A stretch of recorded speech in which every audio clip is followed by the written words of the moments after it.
Ladies and gentlemen, where's the sound? Oh, I guess it's just quiet. Okay, there's the music. Ladies and gentlemen, in this video, we're going to be diving deep into Claudas. Claudas. I'm going to be honest, my Claudas does not have a whole lot of development. You see, I put some skills in here. They all went into S1. This is one of those cases where, it's random, and not too good. And then passives, I started, but I got I got two more to go in her. So she does have her passives somewhat done. But we're going to try to explain Claudas. I have been told on my tier list that I'm not ranking up her high enough. My impression of her as a unit is that she is a mediocre damage dealer that has niche uses in this game that are eventually replaced by better units. You can see the co-op attack is Alan. She's an attacker. She doesn't have a leader ability. She's a fox unit, so increases defense-centric abilities. That's usually in the chivalries. So, yeah, an attacker with defense capabilities, obviously that is an oxymoron. So let's start with her passives. Let's try to decipher her kit because, like I said, I'm not the most familiar. People have often said, once you get her to a certain point, she can really do good things for your team. Well, let's see if we can decipher those because up till now, I don't know where they are. Maybe we'll find them together as we dig through her kit. So, passive number 1, which I have maxed, cooldown of 2. 70% chance to trigger after an ally attacks. 100% of the time, 70% of the time. Chance to gain attack speed increase 2 or 1, which is 20% up for 3 turns. So, at 3 turns, she's always going to have it. So, that's 3 of her turns. So, how I read this is, when she gets it, if an ally attacks and she gets it, then it is 2 turns of hers before it can proc on her again. But since she has it for 3 turns, she could always have attack speed increase 1 up for the entire battle. That's how I kind of interpret that passive. So not bad. Basically very simple. Very, very simple. Just passive, if you max it, she's effectively going to be 20% faster throughout the entire battle. P2, 100% chance to trigger when using her skill 1 if she has attack speed increase, which we just discussed is the whole point of her P1. She's always going to have attack speed increase. So this passive right here is telling you that you kind of want to run her skill 1 because it's going to benefit from 100% chance to reduce the attack gauge of the opponent by 20%. So only if you have attack speed increase and you do S1, you're going to have some ability to reduce attack gauge by 20%. And 35% chance, not much, to charge this hero's attack gauge by 100%. So it's basically a 1 in 3, which sucks. But you're going to basically take a free turn, gain attack speed increase 1, which is 20% more attack, and it's going to prepare your skill 1 for 1 turn. I still don't fully understand what that means. I think that just means, I don't know. If you know what prepare means, please tell me down in the comment section below because I still don't understand what that means. Like, is it just proccing your skill 1 again? Because if that's the case, it's a skill 1. Like, I don't know. So this one is what allows her to gain attack speed increase. And then P2, you must have attack speed increase while using S1.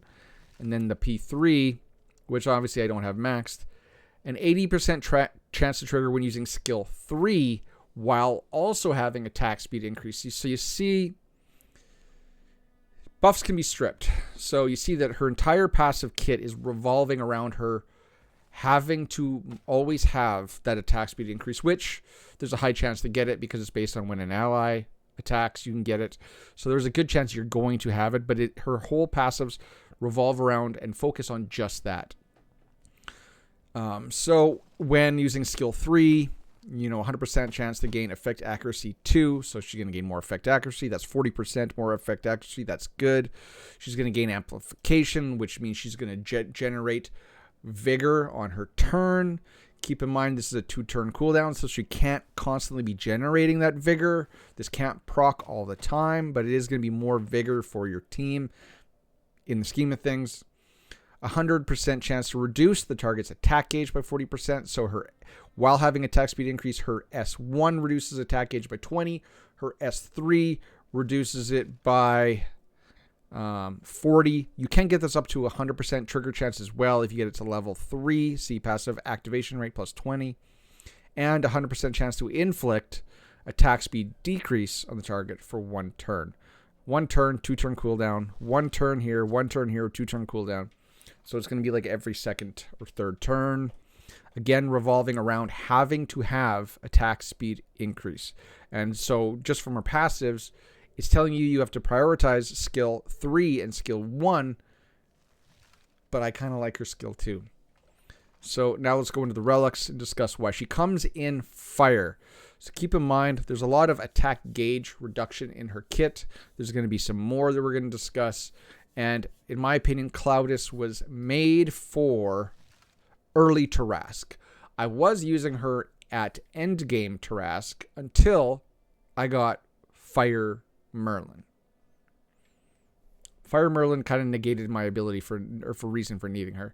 So let's start at her S3. So this is what procs, or when using skill 3, when she has attack speed increase 1, passive 3. What does it do? Attack 1 enemy, right? 70% chance to inflict confusion. You can get that up to 100% chance. That means they're going to attack somebody using their S1. Could be you, could be their allies, could be anyone. And this is going to get up to what we're going to add another 46%. So this is going to get up to like 275% of attack.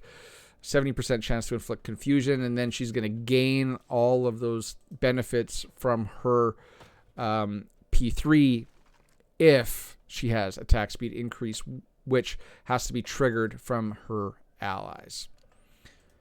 Now here's her P2 or S2, and I like her S2. 100% chance to grant each ally, so the other allies, attack speed increase 1 for 1 turn. Every time she uses this, she has a 100% chance just to give them that 20% increased attack speed. Attack all enemies, and how that works is, I think how does that work? So they're not charging attack gauge. Attack speed increase 1 means it adds. So say if Morgan was 300. Okay, let's do for easy math. Say Morgan was 100 speed. Now she's got this buff. Now her attack speed is effectively 120. 120? Yeah, 120. Because attack speed increase 1 is 20%. So she's going to do that. And then this ability is going to attack all enemies. AoE 2 times. Total damage being 100% attack. 70% chance for the last hit to reduce attack gauge by 20%. So her P1 can reduce 20% attack gauge. Her P2 or P3 can remove attack gauge only when she has this activated 40%. And then her P2 also does 20%. 20%, not a whole lot. You can get this up to 30% if you get it up to level 5. So it's 20 on the S1, 30 on the S2, 40 on the S3. But this one does not need her, or she does not have to have attack speed increase.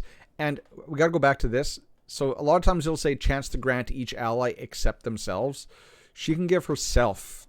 She doesn't have to rely on her allies. She can give herself this attack speed increase for 2 turns if you got it maxed. And then her S1, which her P1 wants you to use, attack 1 enemy, 50% chance to reduce the target's attack gauge by 20%. So does that mean it's 40% because her P1... No, I don't know why I read that. I think I just knew that it had 20%. So yeah, 20%. So that's not bad, but remember that if she has attack speed increase, then she can just she has a chance just to keep looping that attack over and over and over again.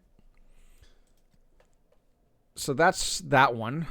We were able to get the Frost Relic with the Ceres Dungeon event. And it was relatively easy to get if you had a good team. Let's take a brief look at this, because Frost is good against what? Fire. So you're not going to use this against Yaskelhaig, because Yaskelhaig is immune to turn meter reduction, which all of her kit, you saw each ability eventually had a way of reducing attack gauge. Her S1, S2, S3 all reduce attack gauge. Yaskelhaig, you can't. So what other fire? The Gorgos? No, you're not going to use her in Gorgos. So are you going to use the Frost? Maybe in PvP? Maybe. I would recommend against it, but maybe. S3, attack one enemy 4 times. Also, this confusion. See, there's a very low chance, though, to inflict confusion, whereas the fire, it was 100% when maxed. Upon each hit, if the target has abnormal status, which is a crowd control, deal additional damage 1 time, and you can ramp this up too. So this is in like 3. So that's an extra 112. So you can get this up to like 272 damage total and additional damage. So 20% chance for confusion is really low. You can get that up to 25% chance, but you're effectively going to be maybe doing more damage. Keep in mind, you're losing this attack gauge decrease. This is an AoE, but a lot less damage. So more damaging capability, less chance to remove turn meter, or less chance to inflict confusion. And I don't see any reduced turn meter in this one. So just pure straight damage. The S2 is an AoE, again, like her Flame S2. 50% independent chance. Can you get that up there? No, it's just 50 coin flip to reduce the attack gauge by 30% at max. So you got a little bit of attack gauge reduction there. It is an AoE attack, nothing major for damage. You can increase this by another 36%, so just over 100, nothing crazy. This is the S1, which again you can loop on that P1, attack one enemy. 30% chance. You can get this up to a 50% chance to reduce attack gauge by 20%, whereas the fire at max was, again, 50% chance. So the S1 is effectively the same. Let's briefly look at the wind. Attack speed increase, chance to reduce attack gauge by 30%. Nothing crazy. In fact, I think there's even less on the wind. Oh yeah, so this one, the reduced attack gauge on the S3, I do believe, came from the P3. So at least with wind, you're not relying on that attack speed increase, although you're going to gain it first. So no matter what, she's going to have this attack speed increase. So you're going to have with the attack a chance to reduce attack gauge by 30%, and then you're also going to gain it from the passive. Attacks all enemies. So whereas the Frost and the Fire were single target attacks, this is an AoE attack, yes, with an AoE attack gauge reduction. So that's the wind. 100% chance to grant each ally, which also means herself. Attack all enemies with add 40% chance to inflict confusion for 1 turn. Okay, so wind is feeling more like PvP. It appears like wind in general, or PvP across all heroes, tends to be more PvP focused. It does. This is mass confusion. Remember, she has something built into her kit if they have abnormal status. Although I think that was on her Frost. Yeah, sorry, on her Frost. That's just on her Frost. And then this is probably exactly the same, yeah. So wind, possibly a use in PvP. Frost does more damage, reduces less attack gauge. Fire, there's attack gauge reduction built into each one of her abilities. So Fire, obviously, in my opinion, is best because she comes in it. That's her base relic, and you don't have to go there and look out. And I would not recommend spending your shard shop currency on the wind relic if it pops up there. Okay, now let's look. Oh, Cardinal Sin. Let's look at her chivalries. Let's see, because I only have 5, right? So I'm missing out on the big ability on C8. So everything we've talked about in her passives, I have unlocked concerning her C5s. Number 1, this is Incite Madness. I do believe this is her S3. This is where you're getting that reduced attack gauge by 40% and chance to inflict attack speed decrease. So you're right away, you're not going to get any attack gauge reduction from her fire relic unless you get her C1. Effect accuracy, that can land. That'll help to go to attack because you need effect accuracy to reduce that attack gauge. Bottomless greed. So this is 35% chance to charge this hero's attack gauge by 100%. This was off of her P1 using her S1, right? So this is where you're going to get the chance to loop it. None of these are game breaking. They do make her better, but they're not game breaking. When attacking, so this one's decent. I wish this was higher, like 25%, 10%. That's negligible. 100% chance to charge attack gauge by 10%. Of course, that helps the S1 loop with the P1, but 10% negligible. Attack, hit accuracy, those are good. Attack, good. Meh. And then this one, Cold Blunted Hunter. This would be her P2. Changes the effect to all allies. Let's see, Cold Blunted Hunter. No, that's her P. That is her P1. 70% chance to trigger after an ally attacks. 100% chance to gain attack speed increase. So, 100% chance to grant each ally hit accuracy. So what I'm guessing this is effect target 2. So I'm guessing all allies get attack speed increase off of her S1 and her P1. And then you're going to tack on their 100% independent chance to grant each ally hit accuracy increase, which is 20% more hit accuracy. So I don't know what people are talking about. There is nothing game breaking in her kit. It's all just marginal things added to your allies.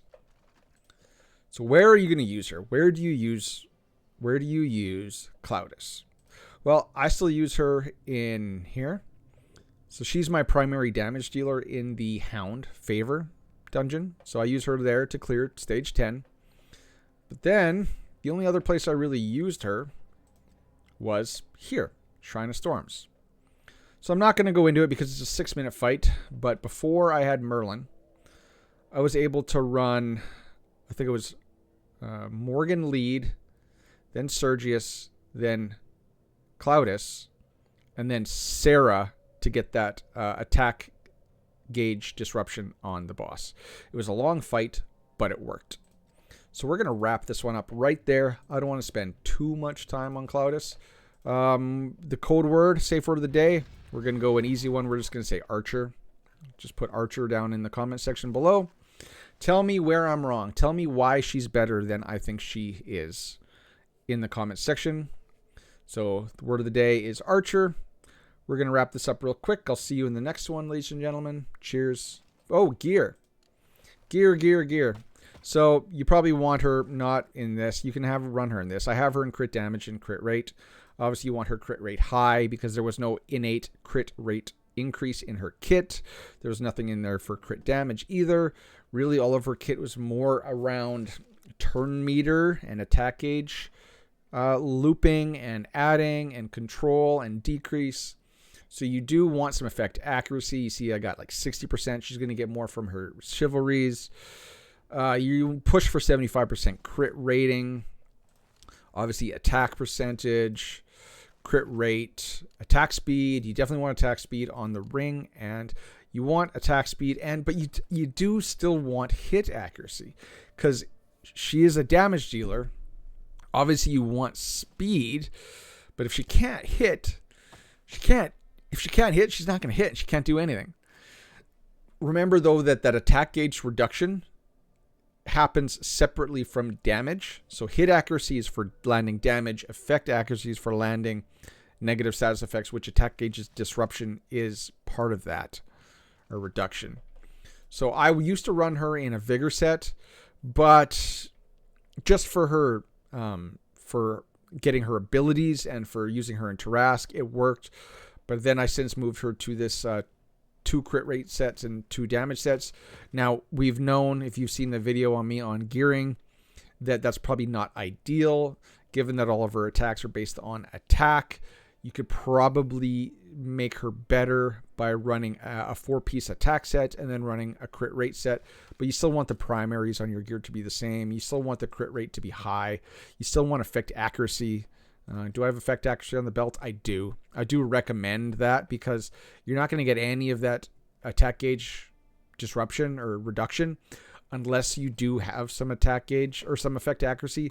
Would I push for an effect accuracy set or an accuracy set over a crit rate set? I don't think so. You see, she's trying to be 2 different units. She's trying to be a Morgan, who's a controller, but she also wants to be an attacker. So she can't be good at them all. She's okay at both, but she can't excel in any one. So is she good? No, I don't think she's that great. But that's how you would gear her. I think I will change this. I do this ideally. I will change out the crit damage set and the 1 crit rate set. I'll put it in a 4-piece, and then I will re-screenshot this. You can see both this gear and that gear, and then you guys can choose from there. So that's your gearing. So sorry, I almost missed that. That would have been really disappointing if I would have missed how to gear the hero. That's like one of the core components of one of these videos. So ladies and gentlemen, the code word of the day is Archer. Put that down in the comment section below. That'll let me know that you made it to the end of this video. I'll heart and like your comment. Check out all the links in the description. Till next time, ladies and gentlemen, cheers, peace, bye-bye. And I did it again.